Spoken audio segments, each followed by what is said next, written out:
number 6 here from the my 33-yard line, 3rd and 7, 2 minutes left in the game, down by 7 points. As you can see here, I'm in an empty set. I'm in the empty where Dez is running the X position. No tight ends, it's all receivers, and I'm running the stick play out of that. So as you can see here, I get a go route, a bench route, and then here's a stick route here, the little choice route for the for Butler, my number 3 receiver, and then double slants on the backside here.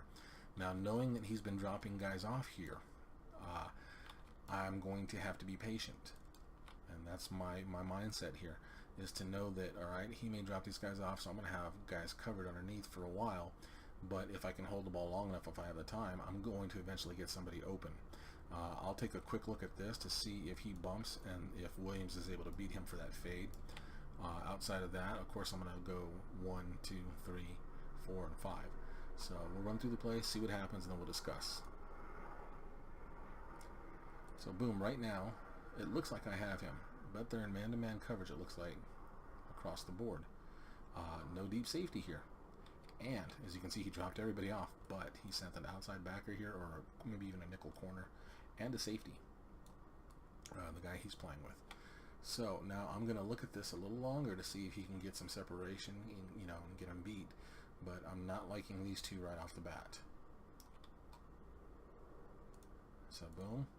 Yeah, those are covered. I can throw this outside here, maybe get the play, but I think because I actually drift to the left because of the blitz, now I've given him a good angle to where if I try to throw it to the outside and make the play here, that's an easy pick. He can just undercut that and take that for 6. So, as you can see, I did, like I said, I drifted over to the left because of this blitz. I have plenty of blockers to my left now. So, at this point, he takes over a middle linebacker, or whoever that is there. I think it's actually a nose tackle that he had sent back, and then decides to send him up. By doing so, look at all that field right there. Alright, lots of space. So I know, I can already see he's got him beat. He's more than even with the defender here. And so I see that. Let him get a little bit more space, get past that, even with that safety here. Make the throw. So as you can see, I make the decision to throw it right when he gets about even with this safety. The reason being, it opens him up right about here, gives him a little more separation so that he can turn up and do what he does. So I get about 20 yards out of that play. So obviously, grade-wise, success on the play. I made the right decision, so that's 2 points right there. Plus I get another point for it being a 20-yard play, for being a big play in the pass. So I get 3 points on that with that bonus play, or that bonus point. And, good gain there.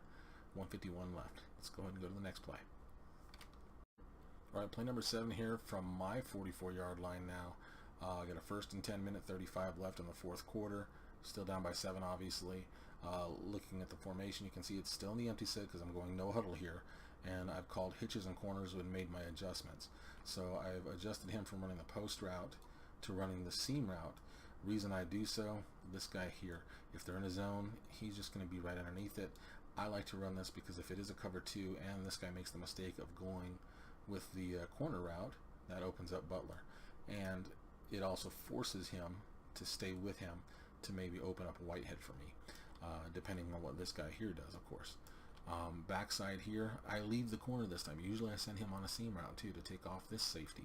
The reason I stay with the corner is because we got the bump coverage look here. So if he stays on him in man, I definitely want to look to hit this widen outside here. Of course I changed the hitch here to a slant because I like having the crosser. Eventually it will get open, or should get open. So I like having that as like a safety valve or a big play depending on what these guys do and what kind of spacing I have. So let's go ahead and run through this play. We'll see what happens and then we'll discuss as usual.